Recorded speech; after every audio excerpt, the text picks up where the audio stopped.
Adama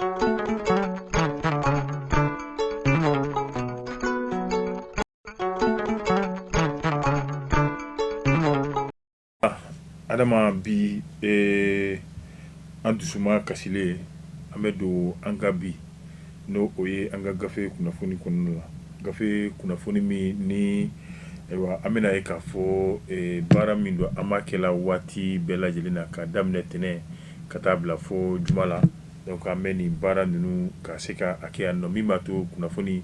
bɛɛ lajɛlen bɛ se k'a sɔrɔ cogoya min na waati bɛɛ lajɛlen kɔnɔna la o de bɛ an bila sigi ninnu kɔnɔna nɔ adama nka ni sigi ninnu i b'a ye k'a fɔ ni o ye kunnafoni di ani arajo baara fo ka taa se tele yɛrɛ kɔni fɛnɛ ma maa dɔw olu fɔra olu ye nin baara in k'a daminɛ ayiwa yanni anw ka don a la ala ye an bɛ waati min na fo ka taa se maa fila ma olu yɛrɛ kɔni fɛnɛ la minnu ni olu miniji o kɔni o dɔgɔyara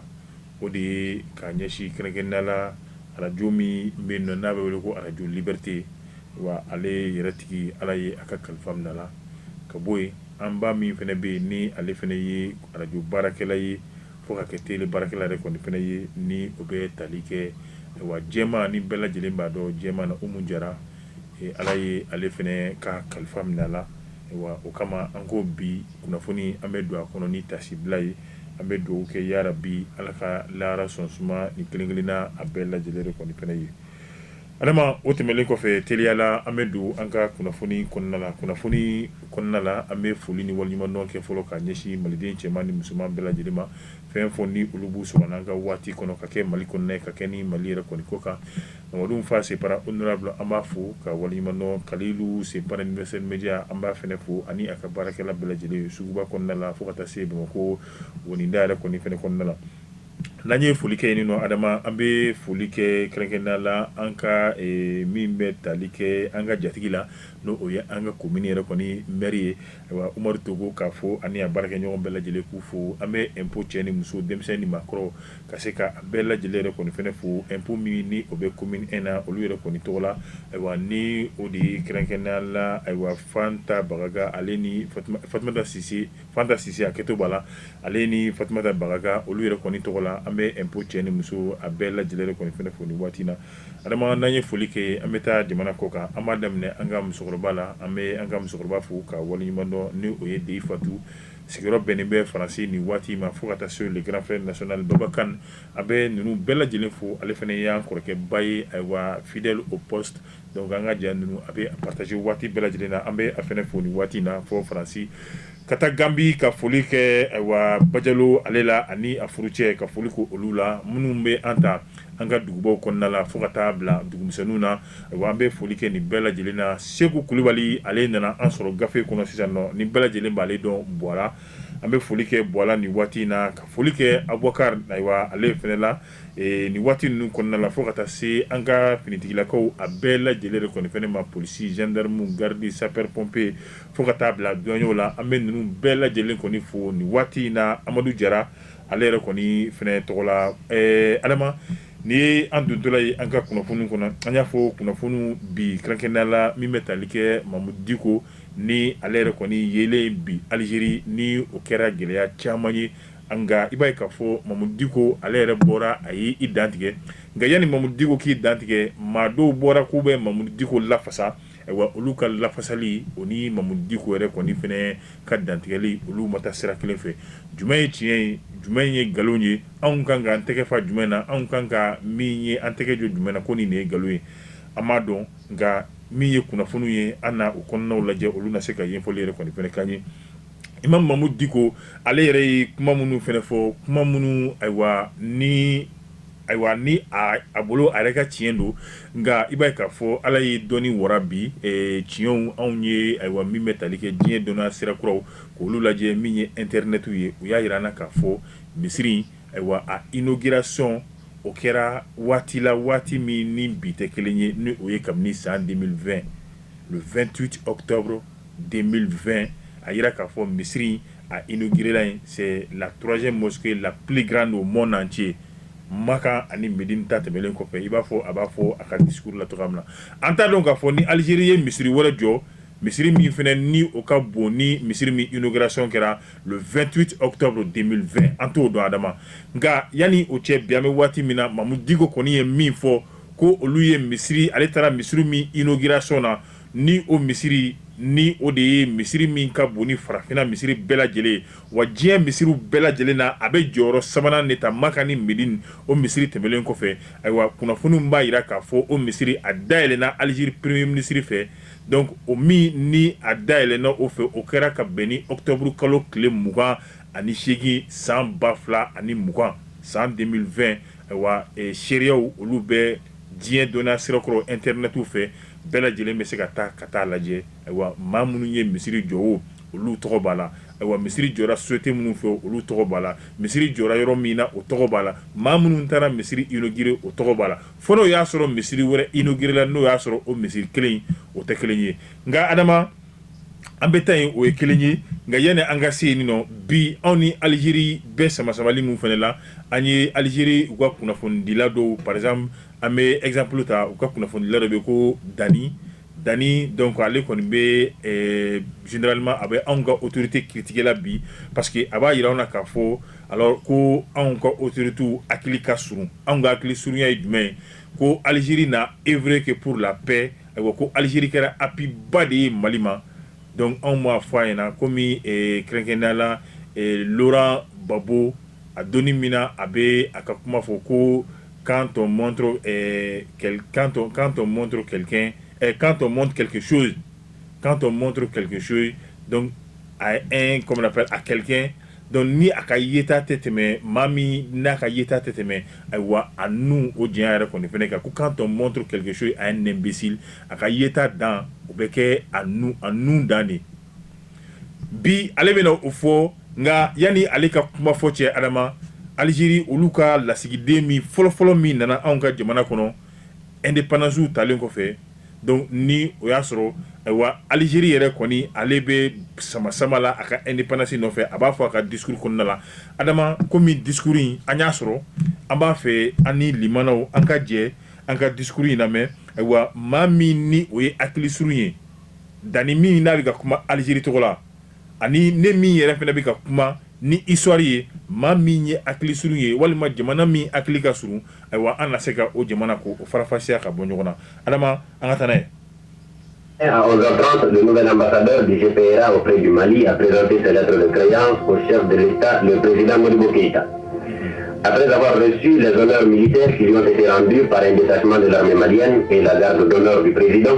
son excellent Bouzida a été introduit par M. Hissène Keïta, chef du protocole, dans le bureau présidentiel où l'attendait le chef de l'État, entouré de M. Jean-Marie Connet, ministre d'État chargé de la Justice, Barema Bokoum, ministre des Affaires étrangères, ainsi que les collaborateurs immédiats du président, son chef de cabinet Mamadou Makalou, Mamadou Talla, son conseiller technique pour les affaires étrangères et la presse, ainsi que le lieutenant Hologem, son aide de camp, qui avait auparavant reçu l'ambassadeur à sa descente de voiture. S'adressant au chef de l'État, l'ambassadeur du GPRA a déclaré: Monsieur le Président, frères de l'État, en présentant à votre Excellence les lettres de créance par lesquelles le gouvernement provisoire de la République algérienne m'a crédit en qualité de chef de la mission diplomatique algérienne auprès de la République du Mali, qu'il me soit permis de remplir tout d'abord la plus agréable mission qui m'ait été confiée en apportant à votre Excellence, à votre peuple, à votre parti et à votre gouvernement le salut fraternel de l'Algérie combattante. Je vous transmets également, Monsieur le Président, le sentiment de fraternelle gratitude pour l'aide constante et précieuse que votre parti et votre gouvernement, sous votre direction éclairée, ont apporté à la révolution algérienne. Le peuple algérien n'oubliera jamais que les colonialistes ont fait éclater la Fédération du Mali, qui constituait une des étapes importantes vers l'unité africaine et dont nous avions salué la naissance à cause de vos positions courageuses face à la guerre d'Algérie. C'est ainsi d'ailleurs qu'immédiatement après, vous aviez concrétisé ces positions par la reconnaissance des jurés du gouvernement provisoire de la République algérienne. Le peuple algérien se souviendra également de l'appui constant que, depuis l'accession de votre pays à l'indépendance, vous lui avez apporté sur tous les plans. Qu'il me soit permis également, Monsieur le Président, de vous exprimer ma vive gratitude pour le statut privilégié que vous avez bien voulu m'accorder et qui, au-delà de ma personne, constitue un hommage fraternel rendu au peuple algérien. Comment s'étonner, Monsieur le Président, de l'existence de liens si affectueux et si fraternels entre nos deux peuples? Peuple frère, l'histoire a tissé entre eux des liens d'une profondeur et d'une densité particulière. Nos deux peuples ont supporté la même domination coloniale, connu les mêmes épreuves et subi les mêmes souffrances. Le peuple du Mali et le peuple algérien ont également en commun le même sentiment exigeant de l'honneur, qui fait préférer la mort à la servitude, le même amour lancinant de la liberté, la même volonté d'œuvrer dans le sens d'une libération totale de l'homme et des peuples africains. C'est dire que le représentant de l'Algérie considère le Mali comme sa seconde patrie et se sent chez lui à Bamako. Monsieur le Président, la présentation de lettre de créance me confère la qualité de diplomate à laquelle je ne suis pas préparé. Par contre, j'ai été forgé par les épreuves de la lutte et le militantisme dans les rangs du glorieux Front de Libération Nationale, promoteur de la révolution algérienne. En cette qualité, je suis également accrédité, je dirais mieux, détaché auprès de l'Union soudanaise RDA, ce vaillant parti de lutte que vous avez forgé et dont vous avez fait, Monsieur le Président, un instrument efficace, non seulement pour la grande révolution qui s'accomplit dans votre pays, mais encore pour la libération de l'Afrique. Monsieur le Président, par une heureuse coïncidence, j'arrive dans votre pays au moment même où la première phase de la révolution algérienne s'accomplit victorieusement. Après plus de 50 années de résistance et une guerre de libération qui dure depuis 8 ans, l'une des plus grandes guerres de libération que l'histoire ait enregistrée, le peuple algérien voit enfin se réaliser ses aspirations nationales. Car au moment où j'ai l'insigne honneur de m'adresser à vous, l'Algérie se trouve dans l'antichambre de l'indépendance et de la liberté reconquise. C'est dire, Monsieur le Président, que l'heureuse issue de notre lutte de libération ouvre des perspectives nouvelles pour une coopération fructueuse entre nos deux pays. Cette coopération sera facilitée non seulement parce qu'aucun contentieux n'existe entre nos deux pays frères, mais encore parce que nos deux peuples, sous l'égide de nos partis révolutionnaires, poursuivent la réalisation des mêmes objectifs et la concrétisation du même idéal. Sur le plan national, nos deux peuples sont animés par la même soif de justice sociale et la même passion pour la reconstruction et l'épanouissement économique de nos pays. Sur le plan international, nous restons plus que jamais fidèles aux principes de Bandung, de Belgrade et de Casablanca. Plus spécialement sur le plan africain, nous demeurons plus que jamais de fanatiques militants de l'unité africaine pour laquelle vous combattez si farouchement, Monsieur le Président. Ensemble, nous devons œuvrer pour la libération totale de l'Afrique. Voilà. Donc, Adama, kuma maintenant, ni nye tanunikan belebeleba ye, tanunikan mi aywa ni klogere, tanunikan mi ni bambaci, tanunikan mi ni jamanaden jugu ale kule te se ka donna. Aujourd'hui, ouvertement, Dani, peut-être pas un journaliste, peut-être il peut être un journaliste, mais en tout cas, c'est quelqu'un, donc à finir, il est sur, comme on appelle les antennes, avec information on dit. Donc, avec information là, alors aujourd'hui, à bas fait comme Mali de accusé, et en plus de cela, ou quoi journaux refait qu'on a là, ni ou va faire moment soir d'Alger, comme on venait de un soir de Bamako Tabi. Donc aujourd'hui, soir d'Alger contre soir de Bamako adama ni yo o kɛlɛ de wulilen soir d'Alger b'a yira k'a fɔ a ka vendredi tɛmɛlen bɔli kɔnɔna la alors ko Mali bi ka posture min ta nin ye ko c'est posture min don ko c'est suicidaire ko Mali bi ka taa ayiwa Mali bɛ yɛrɛ faga ayiwa o dingɛ ani o minɛ de kɔnɔ bi parce que déjà suprématie min b'o olu kunna dans le temps yani bi cɛ suprématie min b'o olu kunna o de ye k'a yira k'a fɔ Algérie est une puissance mais ce que les gens ont oublié avant que Algérie soit une puissance, le Mali a été d'abord une puissance avant Algérie. Mali ka puissance de atu, Mali et Algérie appuyé à Kayirma Horanina. Mali ka puissance de atu, Mali kera démeillé, Mali kera supporté, Mali kera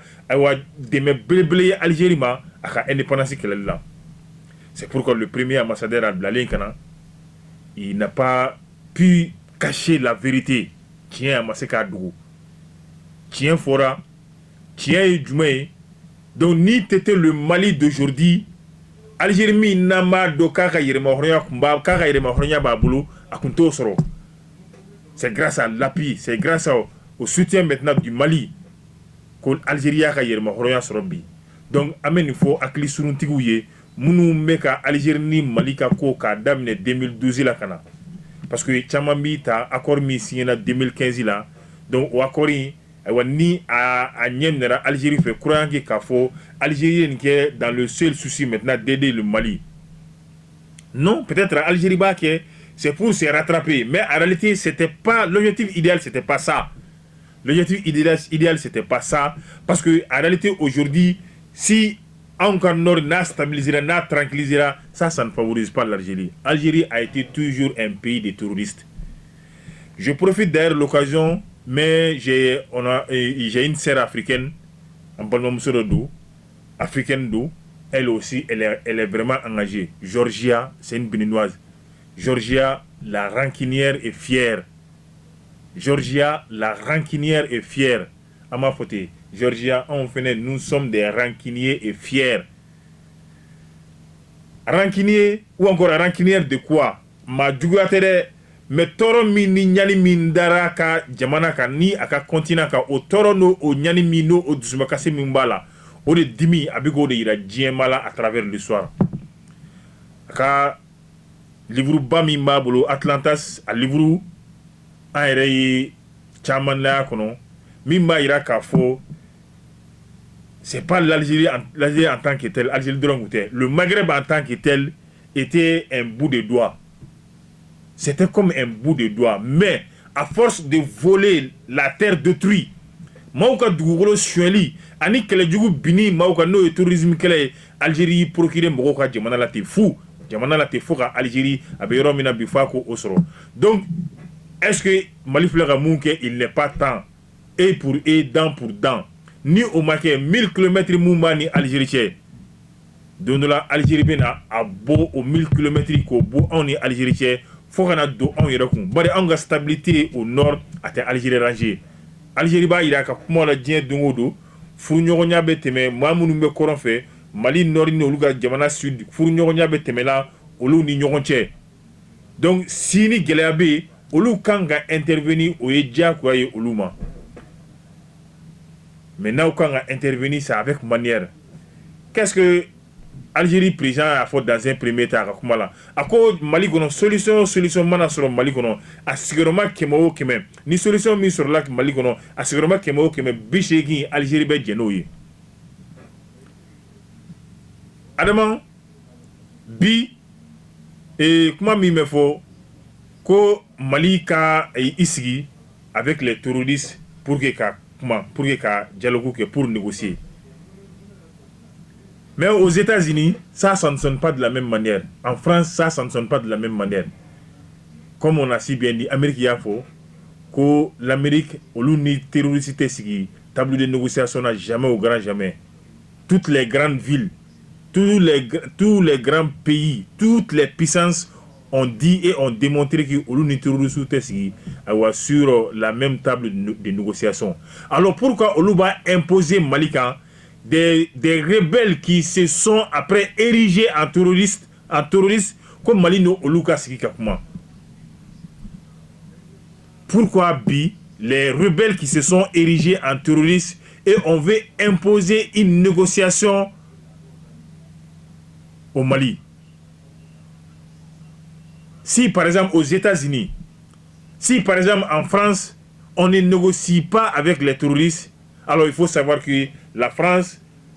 est un pays comme le Mali. Les États-Unis aussi sont un pays comme le Mali. Si par exemple les États-Unis n'acceptent pas de s'asseoir sur la même table de négociation avec les terroristes, alors admettons que le Mali aussi c'est pareil. Le Mali aussi c'est pareil. Le Mali ne va pas et ne va jamais s'asseoir sur la même table de négociation avec les terroristes.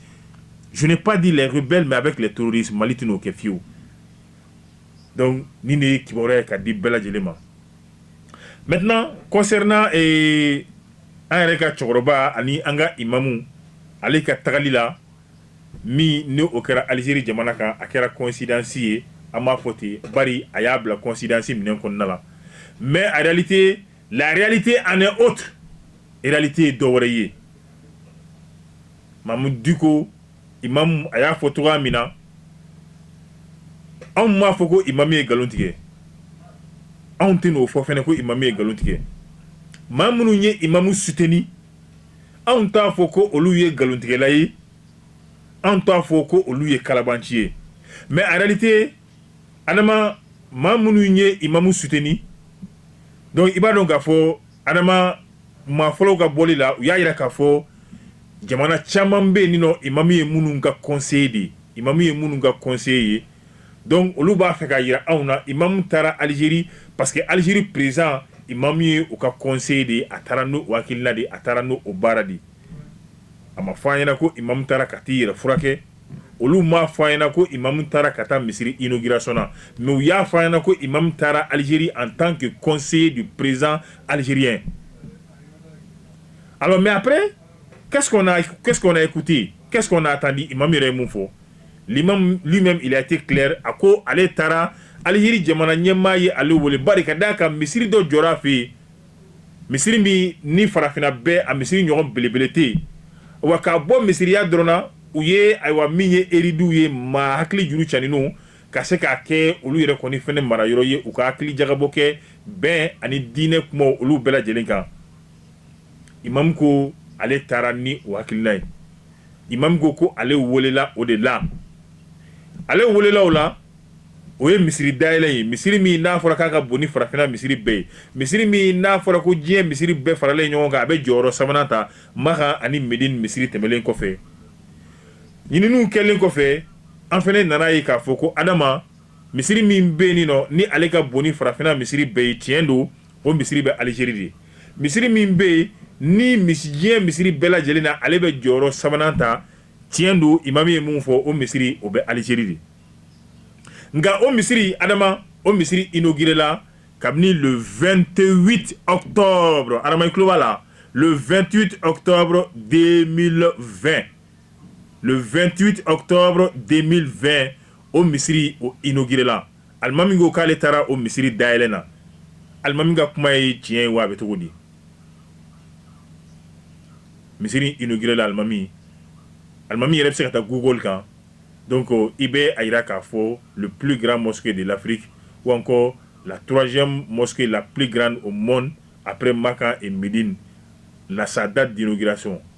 n'i y'a don imami i bɛna ye k'a fɔ c'était le 28 octobre parce que ayiwa reportage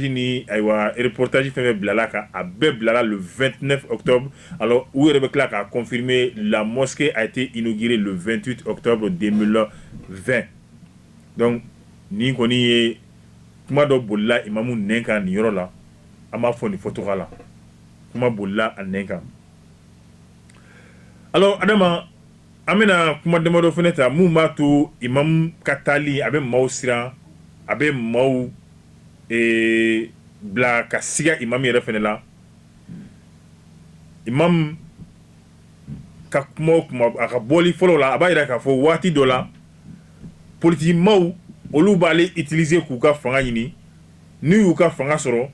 ɲinɛ min bɛ kɛ imam kɔ imam bɛ tila ka bɔ k'a yira k'a fɔ ko politiki mɔgɔw u ye ale utiliser donc a bɛ tila ka bɔ tuguni ka yafa ɲini malidenw fɛ k'ale filila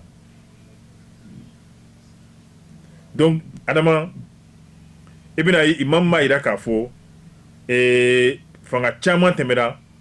imam a yɛrɛ bɛ a yɛrɛ dɔn minnu n'a kɛra olu fangaw sababu ye a kɛra u fangaw sigili sababu ye wa a kɛra u fangaw wulili sababu ye Elhaji Ibrahim Boubacar Keita Ala ka hinɛ a la a ye jamana in mara imam Mamu Diko ka dɛmɛ b'a la don min na a bɛ bin ka bɔ fanga fɛnɛ la imam Mamu Diko ka dɛmɛ b'a la o don a tilala a bɔlen kɔfɛ a ko ale bɛ segin ka na a ka misiri kɔnɔ a bɛ ka mun yira an na a bɛ ka mun fɔ an ɲɛna politiki maaw u kɔni u jɛra ka a y'ale janfa u ye ale utiliser bi a ko ale ni denmisɛnw ni ɲɔgɔn cɛ mun de bɛ ale n'u ni ɲɔgɔn cɛ ni ale yɛrɛ bɛ bila olu la dans un premier temps e yɛrɛ kɛra fanga caman sababu ye munna u t'u ka fanga yɛrɛ fana makaran c'est un droit c'est un devoir pour eux k'u ka fanga makaran o ye dɔ ye mais filanan ye jumɛn e y'a yira k'a fɔ ko fanga min yɛrɛ bantɔla don c'est une menace adama y'a menacer e ko fanga min yɛrɛ bantɔla don e tɛ Ala ye i tɛ Ala ka ciden ye ayiwa o dalilu jumɛn b'i bolo i bɛ labɛn de la wa adama i bɛna fanga in ban cogo di fanga in ban don Ala y'a yir'i donc déjà e autorité menacée donc ne e olu menacé ka tila k'a fɔ ko fɛn tɛ e n'olu ni ɲɔgɔn cɛ ayiwa ni olu bɛna bila e la nin kɛcogoya la ta adama donc adama ninnu ye misali damadɔ ye misali min ni anw yɛrɛ bɛ se k'an tɛgɛ sigi min kan k'a yira k'a fɔ imamu ka nin tagali a ka voyage c'est un voyage douteux mɔgɔw sigalen don a la bon halisa imamu yɛrɛ ma se ka dalilu yɛrɛ bɔ bari kumakan min ni imamu yɛrɛ y'a fɔ kumakan in tɛ kumakan jɔlenba ye mun bɛ se k'a to ayiwa maaw yɛrɛ bɛna kuma in yɛrɛ kɔni minɛ k'a kɛ tiɲɛ ye et puis a ye attrape de niveau min kɛ malidenw na kuma in kɛyɔrɔ wɛrɛ tun b'a la adama mun ni dɔgɔtɔrɔso tɛ kelen ye mun min na imamu sera ka i yɛrɛ sɔrɔ ka kuma munna a ma t'i sigi bureau dɔ kɔnɔ munna a ma t'i sigi a ka chambre d'hôtel kɔnɔna la ka nin kuma in fɔ mais a bɛ t'i sigi lit de sanfɛ banabagatɔ lit sanfɛ ayiwa o de ye ka se ka i yɛrɛ hinɛ k'o don malidenw na donc maintenant l'imam veut se faire passer maintenant de victime il veut se victimiser on appelle ça la victimisation imam m'a fait k'i yɛrɛ kɛ victime de donc imam m'a fait ka ayiwa i yɛrɛ hinɛ de don malidenw na imam m'a fait ka i yɛrɛ makari o de don malidenw na sinon yɔrɔ caman tun b'a bolo a tun bɛ se ka nin ka nin wele in k'a da yɔrɔ min na min ni dɔgɔtɔrɔso tɛ kelen ye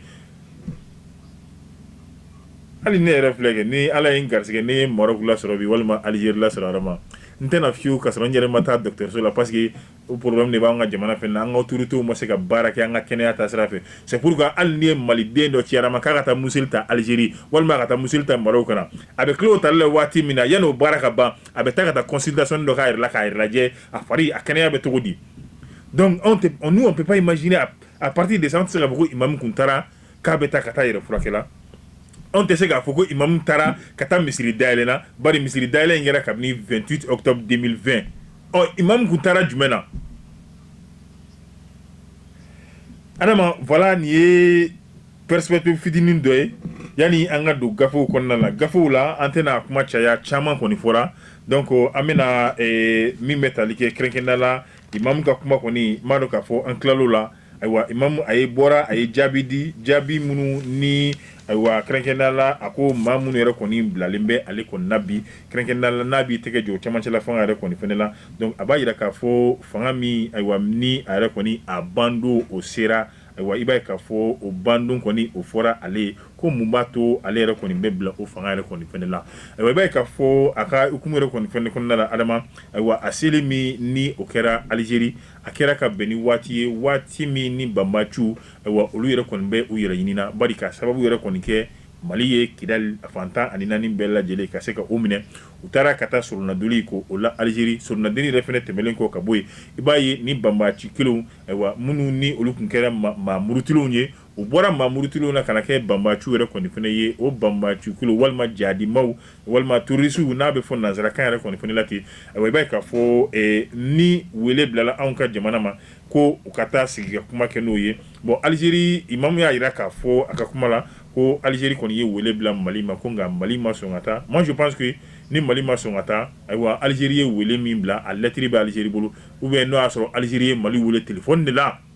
an b'o fɔ dɛ nka min ye affaire diplomatique kɔni ye Algérie kɔni bɛ lettre de kɛ k'a ci Mali ma ambassade ma oui an ka affaire étrangère ma walima u b'a d'u ka ambassade ma ambassade b'a di an ka affaire étrangère ma non nous on a reçu aucune lettre anw ma lettre foyi ye lettre min b'a jira k'a fɔ ayiwa ko Algérie ye Mali wele k'u ka taa sigi ka kuma la donc ko Mali b'a fɛ ka min ye Bosegi k'o de sigi ale kun n'o ye ka se k'ale yɛrɛ kɔni piéger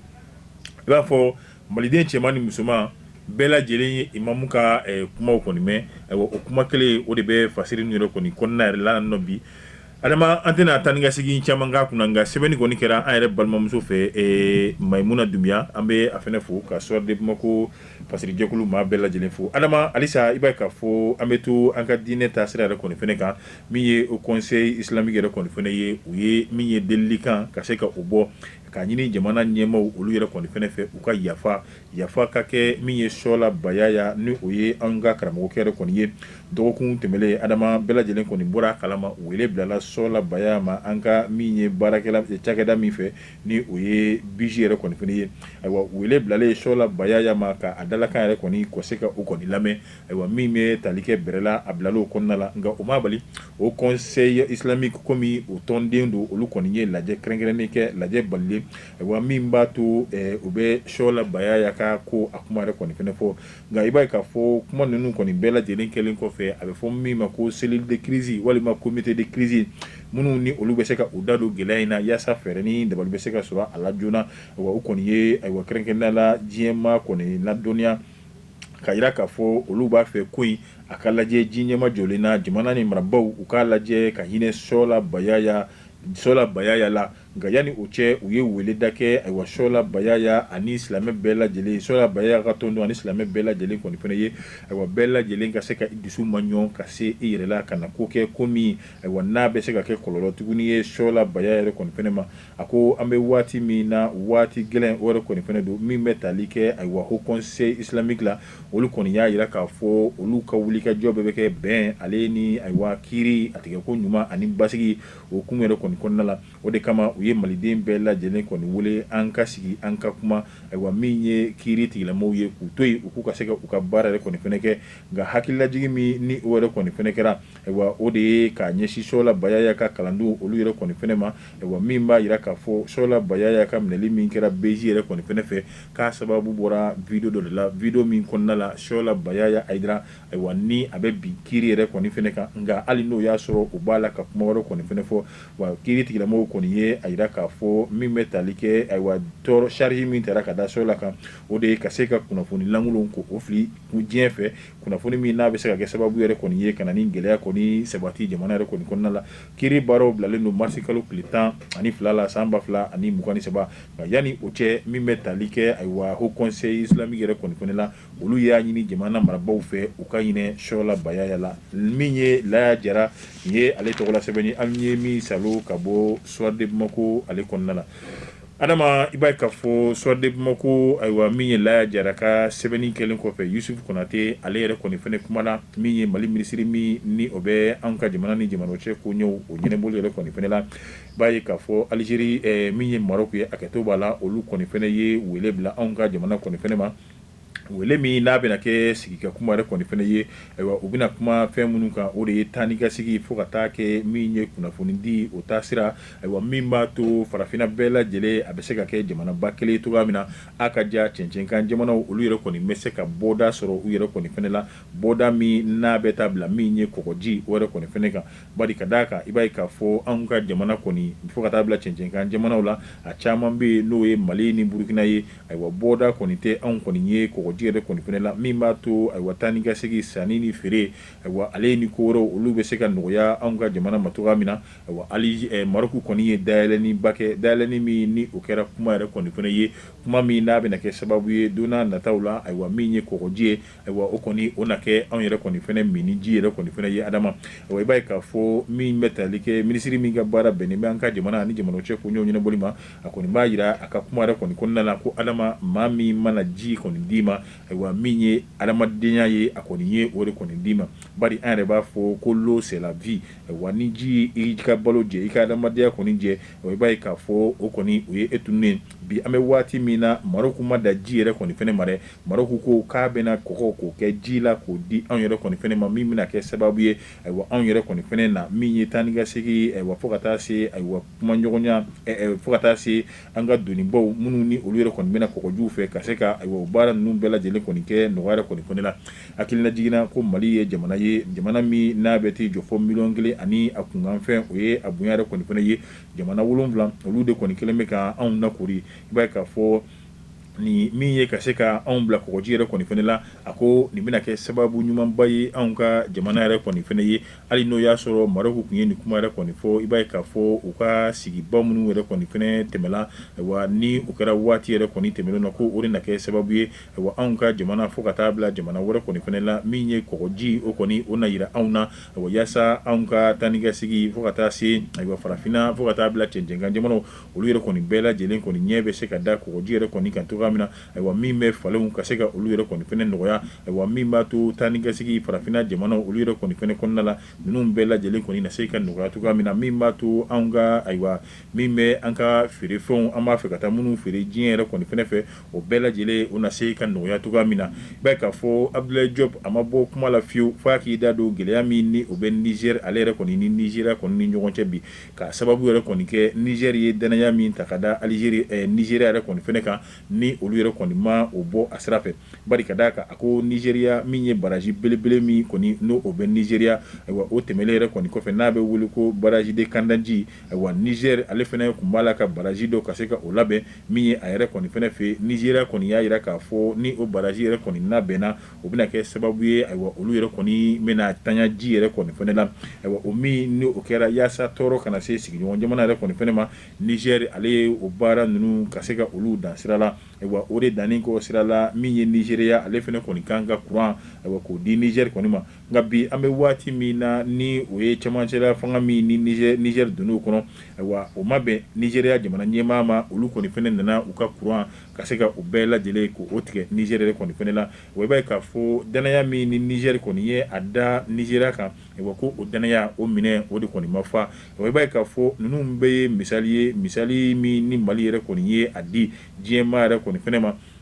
a ko bi an bɛ waati min yɛrɛ kɔni fɛnɛ la ayiwa ko kɛrɛnkɛrɛnnenya la ayiwa Mali ayiwa min ye hakilina caman ye ka fara jamana wɛrɛw kan wali ani jamana wɛrɛw ka jɛ ka baara ka se ka o yɛrɛ kɔni kɛ ko o ye Mali yɛrɛ kɔni fɛnɛ hakilina ye nka ko fɔ jamana bɛɛ lajɛlen kɔni k'i hakili yɛrɛ kɔni fɛnɛ to a la ayiwa min ye anw ka yɛrɛmahɔrɔnya fo ka taa bila min ye anw ka jamana kɔnɔna kungo maa si den kelen ayiwa o kɔni tɛna e ɲin don a la ayiwa maa min ni o kɔni kɛra e ɲin don fɛn ye o kɔni na o de na se ka kɛ e ni anw ka gɛlɛya ka se ka o k'o sababu ye a ko ale dalen don a la k'a fɔ Maroc to o jamana ye ayiwa teriya badenya ale ni siniya min yɛrɛ kɔni bɛ Mali ni Maroc ni ɲɔgɔn cɛ ani baarakɛ ɲɔgɔnya a dalen b'a la k'a fɔ a na dan o yɛrɛ kɔni fɛnɛ ma nka min ye an ka jamana kɔnɔna kungo anw kan ka min ɲɛnabɔ ani ɲɔgɔn cɛ ayiwa ni o tɛ jamana wɛrɛ da donna ko ye a ko ale dalen don a la k'a fɔ Maroc tɛna sɔrɔ ayiwa o hakilina ni o kungilinna o yɛrɛ kɔni o kɔnɔna la kɔrɔmatigɛli don wa ayiwa min ye bilasiralikan o yɛrɛ kɔni fɛnɛ don wa nka min ye ayiwa an ka minisiri min ka baara bɛnnen bɛ an ka jamana ni jamana cɛ ko ɲɛw ɲɛnabɔli ma ni o ye kɛrɛnkɛrɛnnenya la Abdoulaye Diop ni kɔni ye ale ka fasiri ye min n'a sɛbɛnna Yusuf Konate fɛ an ye a salo ka bɔ Soir de Bamako ale kɔnɔna la adama yani an ka fasiri datugu an bɛ ladɔnniyali kɛ bi an bɛ waati min na min ye parti yɛlɛma ayiwa olu kɔni ye u ka lajɛ belebele a ta ko 4 na ka se ka o yɛrɛ kɔni kɛ ayiwa min n'a kun ɲɛminɛlen bɛ u ka maa ɲɛma min bɛ n'o ye docteur Yusufu Jawara ni ale yɛrɛ kɔni ye fanga ɲinitɔn a maa ɲɛma yɛrɛ kɔni ye ni an bɛ waati min na i b'a ye k'a fɔ kɛnɛ in yɛrɛ kɔni fɛnɛ ka maa caman o nana minnu ni olu bɔra jamana kɔnɔ ani jamana yɛrɛ kɔni kɔ kan i b'a ye k'a fɔ kumaɲɔgɔnya ani baara minnu yɛrɛ kɔni kɛra min bɛ tali kɛ Musa Mara le président le candidat ayiwa ale yɛrɛ kɔni fɛnɛ yera kɛnɛ yɛrɛ kɔni fɛnɛ kan ayiwa min ye ayiwa jɛ ka baara min yɛrɛ kɔni kɛra a nana kɛ sababu yɛrɛ kɔni fɛnɛ ye Musa Mara tɛgɛ jɔra a la donna nataw la yaasa a ka se ka taa min ye fanga ɲinitɔn yɛlɛma ayiwa ka se ka ale yɛrɛ kɔni kumabɔ ayiwa kalafili nata mun yɛrɛ kɔni bɛ sen na ayiwa i b'a ye k'a fɔ nin baara in a kɛra min ye ayiwa u ka tɔnden ayiwa fɛn o fɛn nana ka bɔ jamana kɔ kan ani jamana yɛrɛ kɔni kɔnɔna la ayiwa nin kɛra olu yɛrɛ kɔni bɛɛ lajɛlen ɲɛna i b'a ye k'a fɔ nin sɛbɛn ayiwa Musa Mara ale yɛrɛ kɔni ye nin bila min ye a ka page Facebook ale yɛrɛ kɔni fɛnɛ kan ladonnali la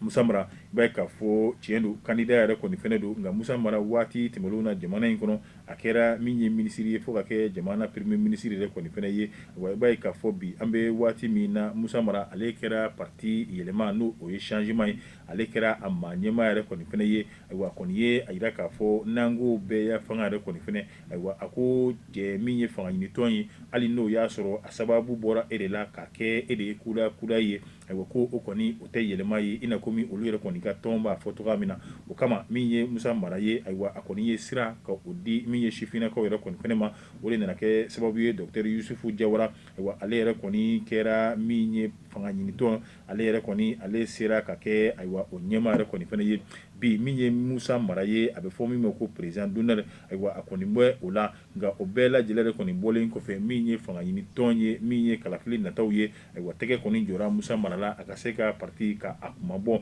nka an bɛ waati min na maa caman kun sigilen bɛ ka san 2024 k'o yɛrɛ kɔni kɔnɔ min b'a to kalafili ninnu baaraw bɛɛ lajɛlen bɛ labɛn cogoya min na nka min bɛ tali kɛ budget 2024 la n'o ye san 2024 sɔrɔ olu bɛɛ lajɛlen kɔni kuma fɔra wasabulon yɛrɛ kɔni kɔnɔ nka min ye kalafili labɛnw ye o kɔni o ma fɔ a la nka bi an bɛ waati min na hali min ye ayiwa yɛlɛma yɛrɛ kɔni ka kɛnɛ kan ayiwa a ɲininkaliw olu yɛrɛ kɔni o kɛra maa caman yɛrɛ kɔni na wa maa caman yɛrɛ kɔni fɛnɛ fɛ min ye Amadu Koyita ni ale ye PS yelen kura ye ayiwa ale kɔni fɛnɛ a ma ka jɔrɔna ko ka se ka o yɛrɛ kɔni ko fɛnɛ kɔni yira a y'a yira k'a fɔ an bɛ transition min na k'a kɛra transition à durée indéterminée ye wa nka nin bɛɛ lajɛlen kɔni kɔfɛ Musa Mara ka kuma la a ko min ye ayiwa sariya kalan ale kɔni m'o kɛ min bɛ tali kɛ kɛrɛnkɛrɛnnenya la contrat de travail la n'o ye CDD ale ni CDI ye a ko CDD ale kɔni ye diko 3 ye nka n'a tɛmɛra diko 3 kan e ko an ma don CDI kɔnɔna la wa nka min bɛ tali kɛ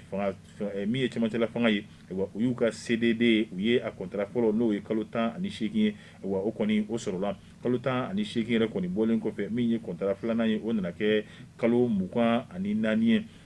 ayiwa i b'a ye k'a fɔ o kɔni o fɛnɛ sɔrɔla a ko ale yɛrɛ kɔni bɛ jɔrɔla an kana bɔ CDD la kana don CDI yɛrɛ kɔni kɔnɔna la bari CDI kɔni n'i ye a jateminɛ o de ye kuda yɛrɛ kɔni fɛnɛ ye nka an bɛ waati min na n ka yani an ka fasiri yɛrɛ kɔni datugu min ye docteur Yusufu Jawara ye ayiwa tɛgɛ jɔra ale yɛrɛ kɔni fɛnɛ la tuguni yaasa a bɛ se ka fanga ɲinitɔn in min ye manda filanan ye ka se ka o yɛrɛ kɔni kɛ a kɔnɔna la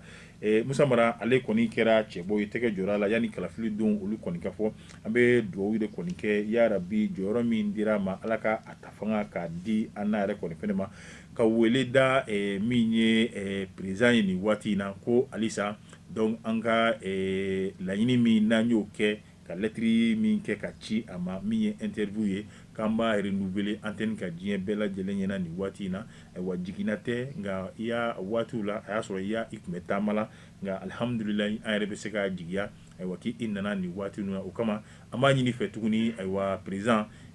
ka interview min n'an y'a lettre demande ci ma a ka d'an ye an ka ta i ka so ayiwa min ye dakuru ɲɛ 2 ye ayiwa i ka se ka o di an ma nin yɛrɛ bɛna kɛ occasion ɲɛnɛmaba ye lala an na kuma i ka hakilina n'i ka vision minnu yɛrɛ kɔni fɛnɛ b'i la ni ala sɔnna a ma an bɛ o ɲini fɛ antenne kan bɛɛ lajɛlen kɔni ɲɛna an b'a fɔ wasalamu